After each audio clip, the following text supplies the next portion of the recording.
So, my name's Charlotte and I'm Assistant Head of Accounting here at Newman.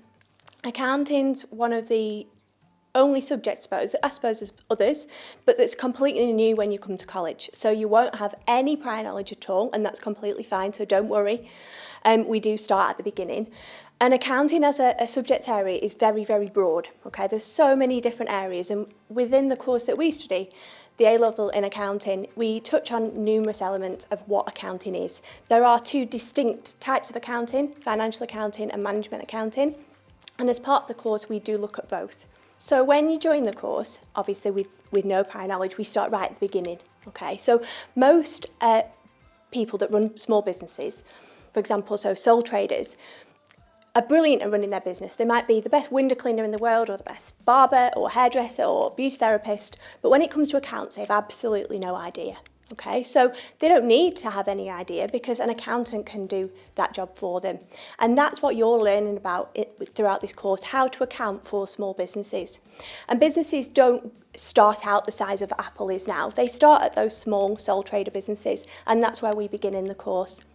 So, for example, you might have a client that comes to you who's run their business for 12 months and says, I'd like you to produce my final accounts for me. I don't have a clue what I'm doing, but here you go. Here are the records that I've kept for you throughout the 12 months that I've been trading. So you might be given their sales figures, what they've bought, how much rent they've paid, all those kind of figures, the wages that they've paid, etc., and they bring them to you. And unfortunately, for a lot of small businesses, their organisation system's not been the best. So as an accountant, you might get all those pieces of paper in a carrier bag or a box file. If you speak to accountants in the real world, that is what happens. So they bring those to you and say, please, can you produce my final accounts? And obviously, in lesson, I then teach you how to produce final accounts for small businesses. And then practically, you will then be doing that. So we always imagine in accounting that you've got a client. Okay, you're not just learning about accounting in theory. You are actually practically accounting for small businesses. Obviously then, when you've built that relationship with your client and you've produced their final accounts for them and you've been able to say, for example, you've made this amount of profit this year, they're likely to say to you, how can I make that better? How can I make more profit next year? Or you produce their statement of financial position and they're worried about the fact that they're in an overdraft. Okay? And so it's your job then to help and guide them on their path going forward, not just to help them once a year to produce their final accounts and do some number crunching, but to actually help them run, develop and grow their business. So the role of an accountant is varied in that sense. There is that element that you'll be doing calculations, number crunching, producing financial statements, but there is also that element of advice and guidance as well. So as the course progresses, we follow that pattern. So you've produced their financial statements and then you want to help them throughout the process the following year to keep more accurate records. Okay? And one major area of accounting is the area of bookkeeping, which is making sure those day-to-day records are absolutely perfectly recorded and to use the accounting phrase, true and fair. What you really don't want to happen at the end of 12 months is that you produce final accounts and they don't represent reality. Okay? So you form that relationship with your client and you say, for example, so we're not in the same predicament next year, and so that you can keep more of a day-to-day record of how your business is progressing, would you like me to help you with your bookkeeping? Okay, and they say, yes, of course, that would be great. And hence, that's how this course then develops. So I then teach you how to keep accounting records. There are particular rules that everybody has to follow. Accounting is an international language, so it doesn't matter wherever you are in the world, you are accounting in exactly the same way, so that the accounting records and the conclusions that you can draw are the same regardless of where you are in the world. So the rules that I equip you with and the layouts and the formula that I give you in our classroom are the same wherever you are, whether you're in a different college, whether you're at university, whether you're in the reality of being an accountant. Those rules still apply. So we form that relationship. That client then at the end of the following year says, okay, how am I performing against last year then? You produced my final accounts last year, you've helped me keep my records this year, now we're at the end of the year again. Have I performed better than I did last year? Worse? Is there still anything I need to improve on? And hence that relationship keeps building. Building that client relationship is really important. If you speak to anyone in industry, there's a massive focus these days on building that relationship with your client.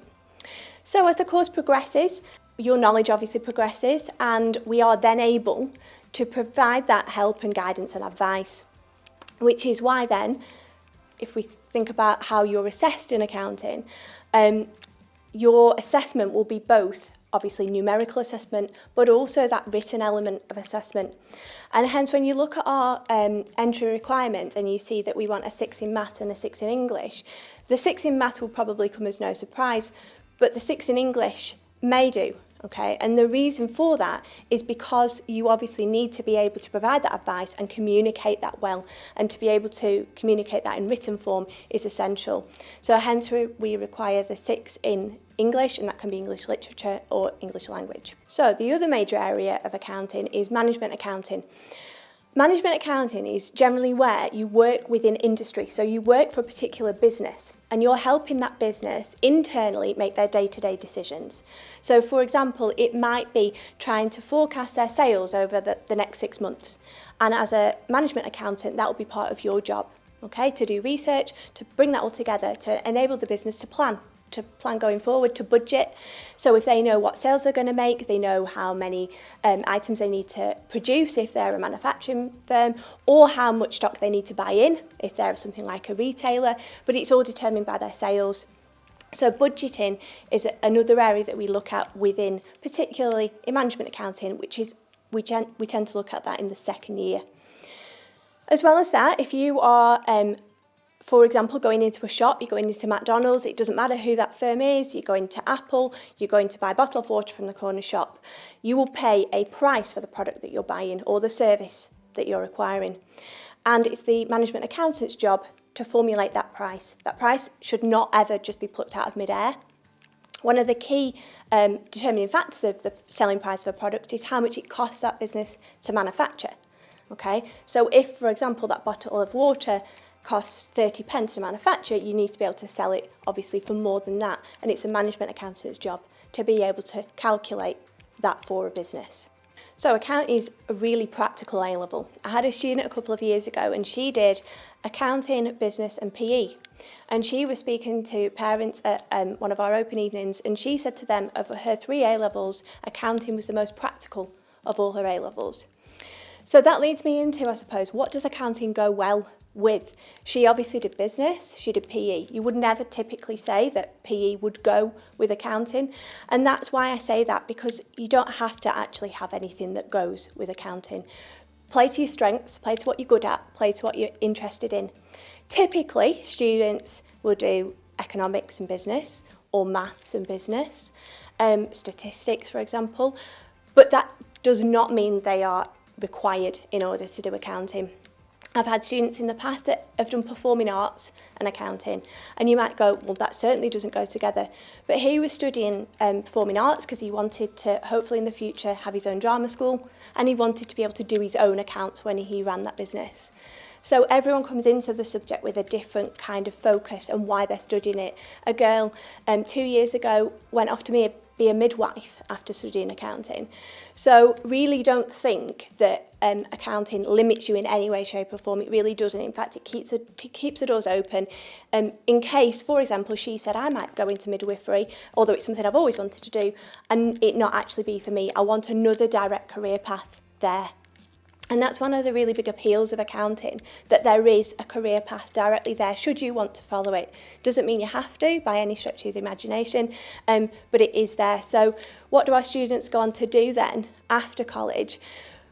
Well, many of them now, I would say at least half of the cohort any year will go directly into an accounting apprenticeship after they've studied their A-levels.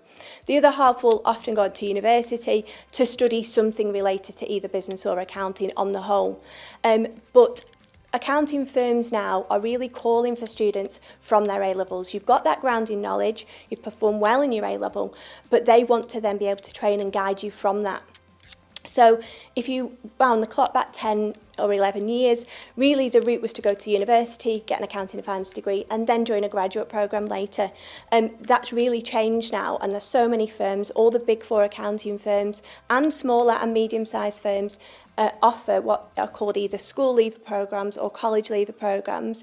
They are meant for people who studied their A-levels to then go and qualify as an actual accountant, and usually the route to do that is to go and get your AAT qualifications first and then become chartered after that.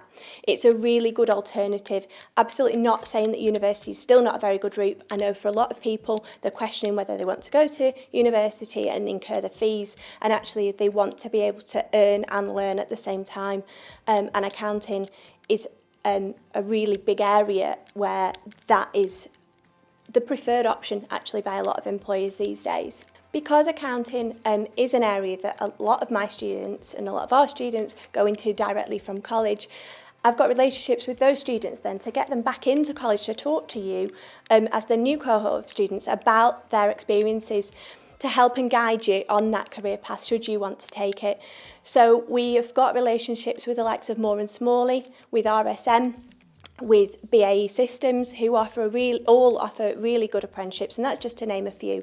And whenever they have vacancies, they get in touch, and wherever we can, we get those companies and those ex-students back into college to talk to you about their opportunities and experiences within the field. So hopefully that's given you an insight into A-level accounting and hopefully answered some of the major questions that you might have had.